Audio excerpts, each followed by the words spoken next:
शादी का तो सब स्वाभाविक है, हम पता नहीं कहाँ पहुँचा दिया जाता है। तो ये तो मैं बहुत आपके जैसा ही एक घोर निदान सामान्य व्यक्ति हूँ और उसी रूप में आपसे कुछ बात करूँगा। ये मेरे लिए शायद पहला मौका है जब मैं मित्र के रूप में तो कई वर्ष का संबंध रहा है बूढ़ा जी से, लेकिन जब वो मुख्य अतिथि है और मैं मुख्य वक्ता हूँ, ऐसा पहली बार हो रहा है। तो ये मेरा बहुत सौभाग्य है। आदरणीय बूढ़ा जी, आज के हमारे अध्यक्ष श्री शिवरत्न जी, डॉक्टर ढिल्लों, सुनील कुमार शर्मा जी, मेरे मित्र राजेश चंदन जी, गोयल जी, और सबसे जरूरी हमारे भारद्वाज जी, जिनके बहुत स्नेही आग्रह के कारण मैं आज आपके बीच उपस्थित हो सका। मित्रों, विषय वैसे तो बहुत बड़ा है और हम जानते हैं कि चेतन जी को तो कई घंटों हजारों लोगों को अपने स्वर, अपने गीतों के साथ झुमाने की, उत्तेजित करने की, जगाने की का अभ्यास है और 5 मिनट सचमुच उनके साथ बहुत अन्याय है। लेकिन अब हम लोगों को भी जो टीवी वाले हो जाते हैं, हमें भी आधा घंटा, 1 घंटा, 2 घंटा लगातार, कई बार तो 10-10 घंटे भी लगातार बोलने का अभ्यास हो जाता है। तो कुछ अन्याय हमारे साथ भी, और जहाँ आदरणीय बूढ़ा जी हों तो नेताओं का अभ्यास कितना बोलने का होता है वो हम सब जानते हैं। सबके साथ अन्याय है, लेकिन अब समतापूर्ण अन्याय अगर हो तो मान लेना चाहिए, क्योंकि लोकतंत्र का एक सिद्धांत समतापूर्ण अन्याय भी है, जिसको हम कई बार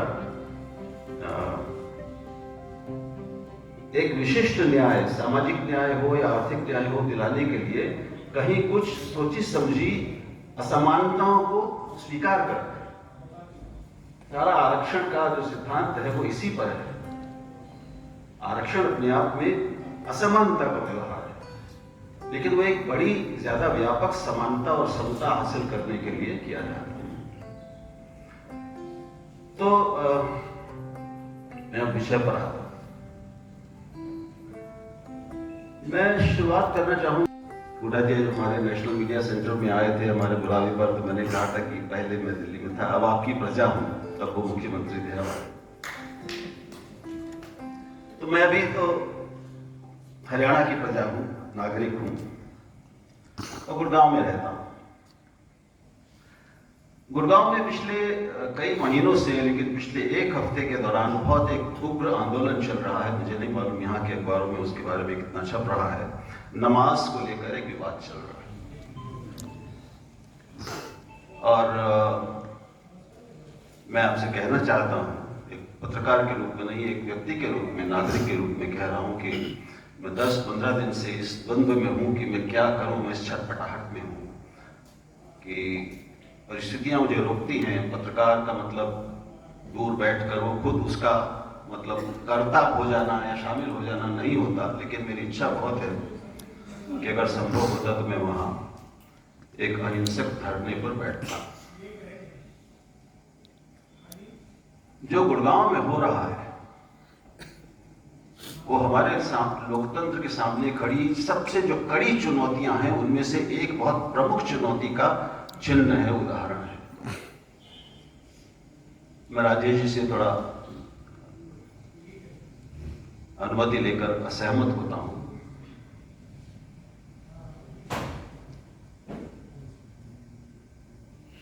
तीस, 40, 50, 100, 200 लोग कहीं किसी पार्क में खाली जगह पर, जिसका कोई अन्यथा इस्तेमाल नहीं हो रहा होता था, वहां पर हफ्ते में आधे घंटे की एक नमाज अदा करने जाते, इकट्ठा होते थे। मैंने खुद कई बार देखी है, वो अपने घर के पास होते हुए। अब वो जो एक ऐसा वो बना दिया गया है जैसे पूरे राष्ट्र को खतरा पैदा हो गया उससे। अगर पार्क में, खाली पार्क में जहाँ बच्चे क्रिकेट खेलते हैं या दूसरे सामाजिक धार्मिक आयोजन भी होते हैं या कुछ नहीं होता, वहां पर नमाज अदा करने से 7 दिन में आधा घंटा छोड़ी बशर्त हुई, उससे राष्ट्र संकट में आ रहा है ऐसा लग रहा है। मैं इस राष्ट्र को नहीं पहचानता। और मुझे जो एक बेहद तकलीफ दे रही है बात अपने दिनों से, वो ये है, और उसके लिए मैं आपको ले चलना चाहता हूं अपने संविधान के पास, जिसका उल्लेख कई जगह हुआ, कई लोगों ने किया। हमारे संविधान की जो उद्देशिका है, जिसको हम प्रिएम्बल कहते हैं, उसमें हम जानते हैं कि एक संपूर्ण प्रभुत्व संपन्न समाजवादी निरपेक्ष, ये शब्द 2 बाद में जोड़े गए 1976 में इंदिरा गांधी सरकार ने छोड़े, तो उनको आप चाहें तो माने या ना माने, लेकिन उससे कोई अंतर नहीं पड़ता। इनको जोड़ने से ना तो भारतीय संविधान के चरित्र में कोई अंतर आया, ना उससे पहले कोई अंतर था, ना व्यवहार में अंतर आया। लोकतंत्रात्मक गणराज्य है और उसमें नागरिकों के लिए क्या दिया गया है? 3 तरह के न्याय, 5 तरह की स्वतंत्रताएं, 2 तरह की समताएं, यानी सामाजिक, आर्थिक और राजनीतिक न्याय, विचार, अभिव्यक्ति, विश्वास, धर्म और उपासना की स्वतंत्रता, प्रतिष्ठा और अवसर की समता, व्यक्ति की गरिमा, राष्ट्र की एकता और अखंडता भी बाद में जोड़ा गया।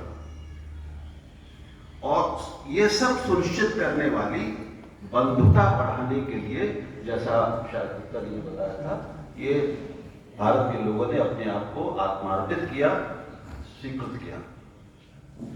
मैं ढूंढ रहा हूं गुड़गांव में जहां मैं रहता हूं अपने पड़ोस में, वो बंधुता कहां गई जो हमारे उद्देशिका में शुरू से शामिल है? उपासना की स्वतंत्रता कहां गई?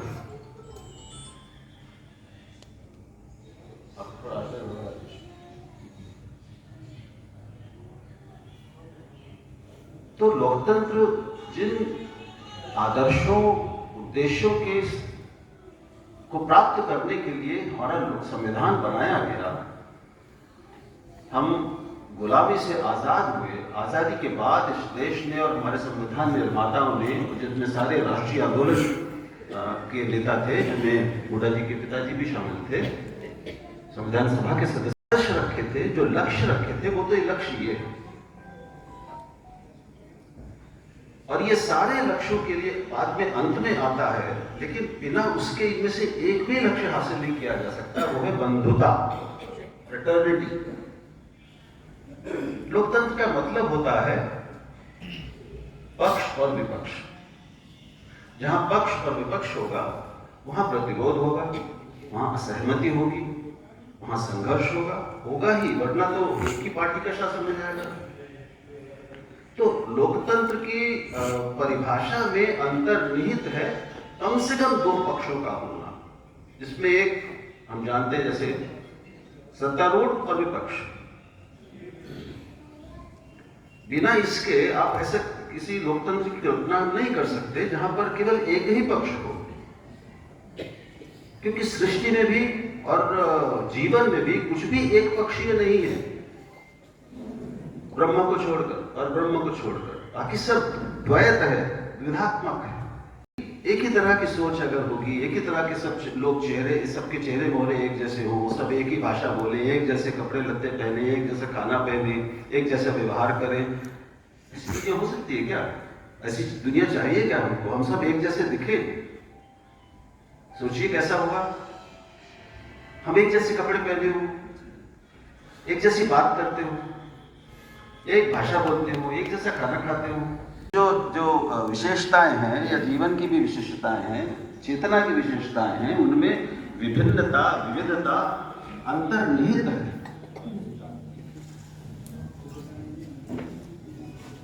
किसी एक पेड़ या पौधे के 2 पत्ते भी ठीक एक जैसे नहीं होंगे, हमारे दोनों हाथ एक जैसे नहीं, उंगलियां एक जैसे नहीं।